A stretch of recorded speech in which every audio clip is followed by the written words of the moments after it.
Will Channing Tatum finally take up his long-awaited role of Gambit? We'll find out on this episode of Midnight Media. Before we get into that, Twitter posted an update on its actual rate limit and the reasoning behind why they even had a rate limit in the first place. So for example, like if you were an unverified account and you were older than 60 days, you could visit up to 600 actual tweets that you can see before, you know, like it stopped working in. And if you were verified, it was 6,000. That was your limit. And then also if you were under 60 days, I believe you could only see 60 from my understanding, or under 30 days. It was something like that. It was so idiotic to even do that.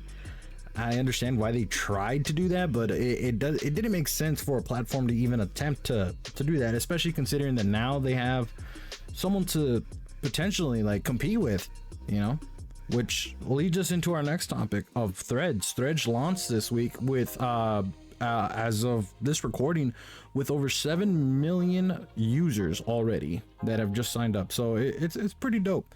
And you know, to make it a little more bittersweet, Zuckerberg tweeted for the first time in 11 years, and it was just that little Spider-Man meme pointing back at each other. It was phenomenal. It was perfect, man. And a court document from the FTC trial that's currently going on in between you know, the Microsoft Activision deal. Actually, from Microsoft's point, they let out and stated that, you know, that they have it on good note that there will be a PlayStation 5 Slim coming out later on this year, which its MSRP is, I believe, $399.99.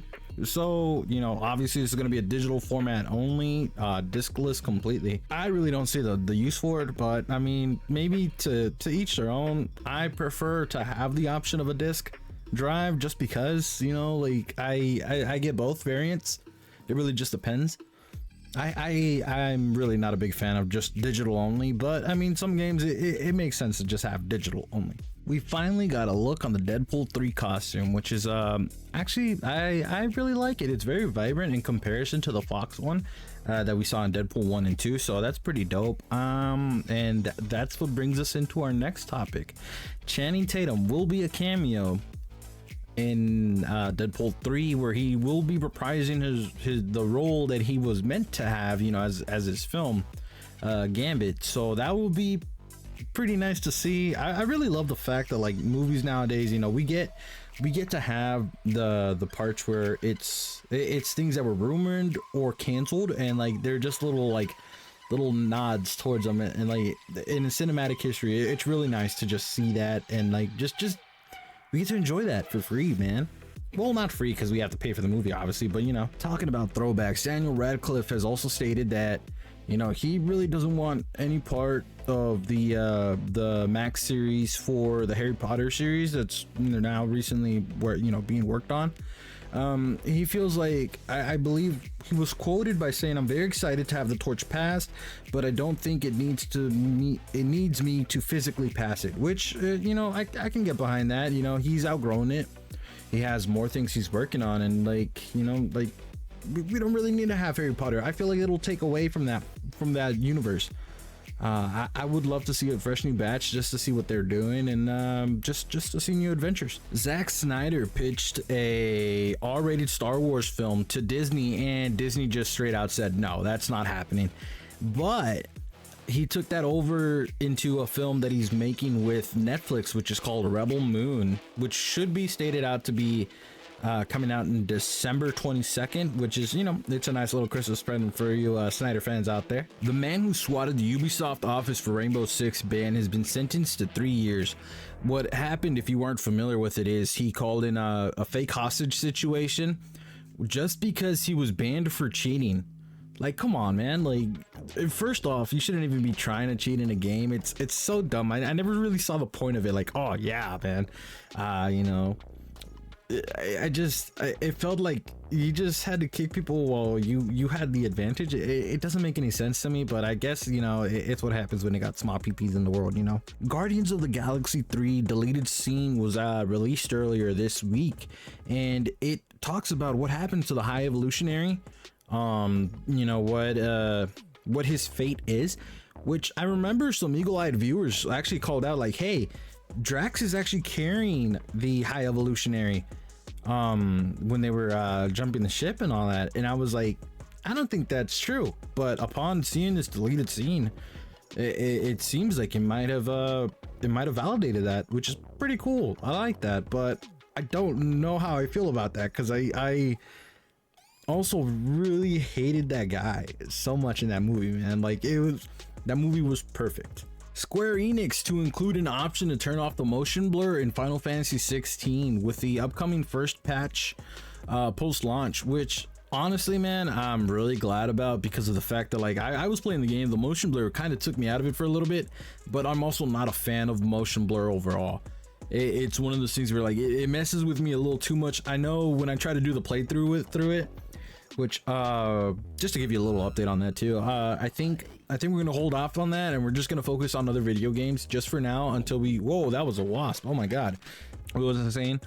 Just until we can you know, like, where we have a higher viewer count. I'll tell you what, we get to 10,000, I'll start them right back up, hands down. Warner Bros. Japan and Wit Studio have unveiled a brand new anime series called Suicide Isekai, which we saw a glimpse of. I think the teaser was like maybe 30 seconds long.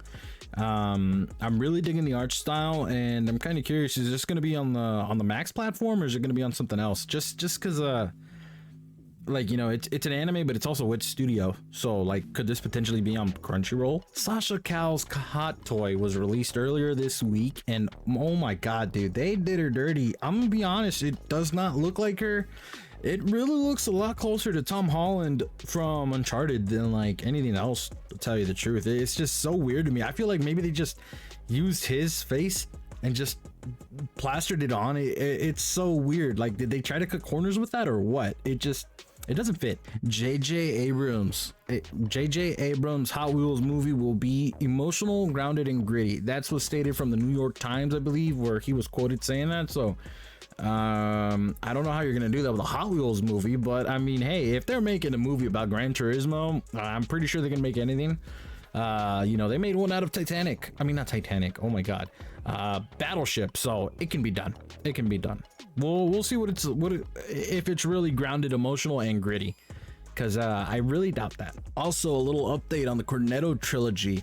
Simon Pegg said no one needs a Shaun of the Dead sequel, which, okay, that's cool, but I mean, I really want another Simon Pegg film, man. But he has met with Edgar Wright about a fourth Cornetto movie, so we still have hope yet. You know, maybe we could see a World's End Part 2. Just something, man. I love that little universe, and I love the Cornetto trilogy. Assassin's Creed Black Flag remake has been rumored now that they're gonna be working on it. It was reported from Ubisoft itself, I believe. So I that's personally my favorite Assassin's Creed, besides Odyssey. You know, because you're pirates, bro. Pirate ship battles. It was so awesome. It was ahead of its time. And the One Ring has been found, unfortunately, gentlemen, but lose no hope. It's only a PSA grade of 9 out of 10, so I mean, it's not even worth it, in my opinion. You know, it's a 9 out of 10. It could have been a 10 out of 10, but it's not, so I ain't worried about it. And it's currently worth $2 million.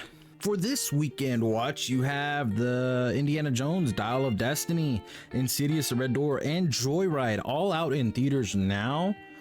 And then on streaming, which is more than likely Netflix. If you are more on the comedy side, you have Tom Segura's Sledgehammer special out.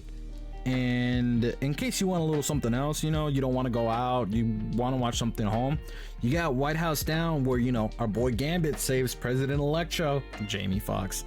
So that's pretty fun. And then for you anime fans out there, remember, Jujutsu Kaisen Season 2 is out now, only on Crunchyroll. That's it for this episode of Midnight Media. I hope you guys enjoyed. If you found this informative, go ahead and give it a like, subscribe for more. We'll do this every Friday to Saturday morning. I haven't really figured out the schedule for it just yet, but you know, it's fun. I enjoy it, and I hope you guys did too. Any feedback would be appreciated. Go ahead and leave it down in the comments below. Give it a like, subscribe, hit that notification bell, man, so that way you can get up to date, especially on every Friday or Saturday whenever I do decide to upload this. Thanks for watching. Till next time.